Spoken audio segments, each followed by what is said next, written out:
मुदिता के सभी श्रोताओं को नमस्कार।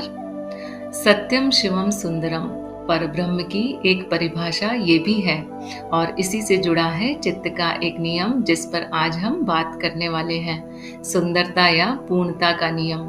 लेकिन यहाँ पर जिस सुंदरता की बात की जा रही है वह सुंदर अनुभव, घटना या व्यक्ति नहीं है। सुंदरता से आशय है कि चाहे कोई भी अनुभव हो वह वैसा ही होता है जैसा उसे होना चाहिए, उसमें से कुछ भी निकाला या जोड़ा नहीं जा सकता। अस्तित्व में ऐसा कुछ भी नहीं है जो अपूर्ण हो। रात का अंधेरा अपने आप में उसी तरह पूर्ण है जैसे कि दिन का उजाला। तो नियम ये कहता है कि हर अनुभव सुंदर है, यानी कि पूर्ण है, पर वह पूर्ण लगता क्यों नहीं? किसी भी घटना, परिस्थिति या संबंध को लेकर हम कभी कभी असंतुष्ट होते हैं और लगता है कि इसे ऐसा नहीं वैसा होना चाहिए था। और ये वैसा यानी जो हमारी नजरों में पूर्ण या सुंदर है वह कैसे निर्धारित होता है? चित्त के संकर्षण के नियम से। चित्त वृत्तियों के आधार पर पसंद या नापसंद बनती है। तो सीमित दृष्टि की वजह से ऐसा लगता है कि ये अनुभव नकारात्मक है, ऐसा मेरे साथ नहीं होना चाहिए था, जबकि वास्तव में देखा जाए तो यहाँ सब कुछ कारण प्रभाव के नियम के अनुसार ही हो रहा है। तो जो भी अनुभव होते हैं वो या तो पुराने कर्मों के भुगतान होते हैं या फिर चित्त शुद्धि के लिए, कुछ सीखने के लिए। देखिए, मानव जीवन का मुख्य उद्देश्य आध्यात्मिक प्रगति या स्वयं को जानना ही है और आध्यात्मिक प्रगति चित्त का शुद्धिकरण है। तो आप आध्यात्मिक मार्ग पर ना भी हो तो भी ये विकास स्वाभाविक रूप से, प्राकृतिक रूप से हो ही रहा है। तो इस विकास के तहत ही ऐसे अनुभव होते हैं जिनसे कुछ सीख कर रूपांतरण हो सके या पुराने कर्मों का भुगतान हो सके। तो सृष्टि में चाहे कुछ भी हो वह पूर्ण या सुंदर नहीं है ऐसा नहीं कहा जा सकता। प्रत्येक अनुभव एक वृत्त की तरह है जिसमें कुछ भी यदि जोड़ या घटा दिया जाए तो वह व्रत नहीं रह जाएगा। बचपन सुंदर है तो बुढ़ापा भी सुंदर है, किसी में कुछ जोड़ा और घटाया नहीं जा सकता। हमारे आसपास जो भी घटित होता है जिसे हम ये कहते हैं कि ऐसा नहीं होना चाहिए, वह हमारा अज्ञान है।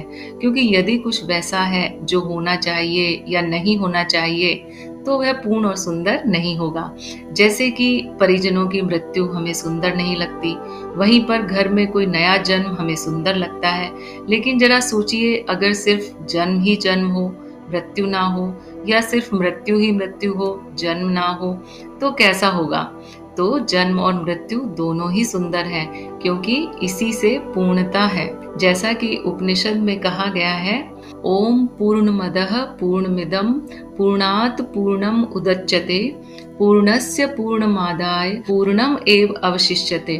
अर्थात वह पूर्ण है और यह भी पूर्ण है। तो वह से मतलब चैतन्य और यह भी से मतलब ये अनंत रूप, ये भी पूर्ण है। और पूर्ण से पूर्ण निकाल लेने पर, अर्थात सागर रूपी चैतन्य से बूंद निकाल लेने पर, बूंद यानी जीव, सागर रूपी चैतन्य से बूंद निकाल लेने पर सागर भी और बूंद दोनों पूर्ण ही रहते हैं। इसलिए कुछ भी अपूर्ण और कुरूप नहीं हो सकता। मनुष्यों और पशुओं का अपशिष्ट पदार्थ वनस्पतियों का भोजन होता है और वनस्पतियों का अपशिष्ट जैसे वृक्षों के फल आदि जो स्वतः पककर गिरते हैं हमारे भोजन का भाग होते हैं। तो सुंदरता और कुरूपता सिर्फ एक चित्त निर्मित धारणा है जिसकी परिभाषा देश, काल और परिस्थिति के अनुसार बदलती रहती है। इंद्रियों के सामने ये जो अनंत रूप व्यक्त हो रहे हैं, इनसे परम तत्व ही व्यक्त हो रहा है। जैसे लहरों के रूप में सागर का जल ही उठता गिरता रहता है, वो परम तत्व सत्य, शिव और सुंदर है। तो उसका कोई भी रूप अपूर्ण या कुरूप कैसे हो सकता है? तो हमें इस एकत्व के बोध में होना चाहिए। जब इस एकत्व का बोध घटित होगा तब अपने आप ही अस्तित्व के प्रति श्रद्धा और समर्पण का भाव जागेगा। और समर्पण का मतलब अब सब कुछ स्वीकार है।